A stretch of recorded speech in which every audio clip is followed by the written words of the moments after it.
নমস্কাৰ। আমাৰ এই কদমতলা অঞ্চলত এইবাৰ এইবেলি 15 বছৰত ভৰি দিলে ৰঙালী বিহু উদযাপন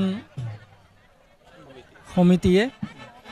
এইবাৰ 15 বছৰীয়া এই ৰঙালী বিহু উদযাপন সমিতিৰ দ্বাৰা আজি আমাৰ ৰঙালী বিহু উদযাপন হৈ আছে।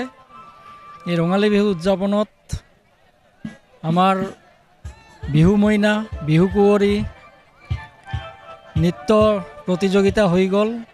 তাৰ লগে লগে আমাৰ স্থানীয় শিল্পীসকলে গান পৰিৱেশন কৰিলে, গীতৰ শৰাই আগবঢ়ালে। ইয়াৰ পাছতে এতিয়া আমাৰ ধুবুৰীৰ পৰা আমন্ত্ৰিত অমৰজিৎ আৰু দীপশিখা দুইজন গায়ক গায়িকা আহিছে। তেওঁলোকে আমাৰ এতিয়া গীত পৰিৱেশন কৰিব। আমাৰ ৰাইজে অতি সুশৃংখলভাৱে এই প্ৰগ্ৰাম উপভোগ কৰি আছে।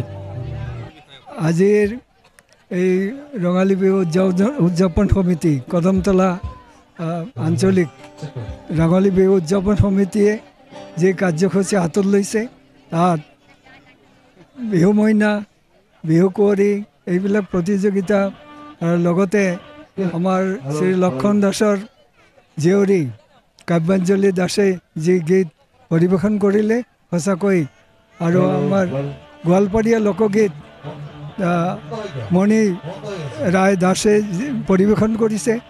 আমি নথৈ আনন্দিত হৈছোঁ। আৰু বিশেষকৈ ৰাইজৰ মাজত যি শৃংখলাবদ্ধতা, সকলোৱে নীৰৱ হৈ উপভোগ কৰি আছে এই অনুষ্ঠান। মই আশা ৰাখিছোঁ আগলৈ যাতে এই বিহু ব্যাপকভাৱে অঞ্চলখনত প্ৰকাশ হয়, আৰু অসমৰ এই আপুৰুগীয়া সংস্কৃতি বিহু যাতে পালন কৰি আমাৰ এই অঞ্চলখনৰ নামনি অসমতো যে এনেকুৱা এটা অনুষ্ঠান আছে, আমি যাতে দেখুৱাব পাৰোঁ, এইখিনিকে মই আশা ৰাখি ধন্যবাদ জ্ঞাপন কৰিছোঁ।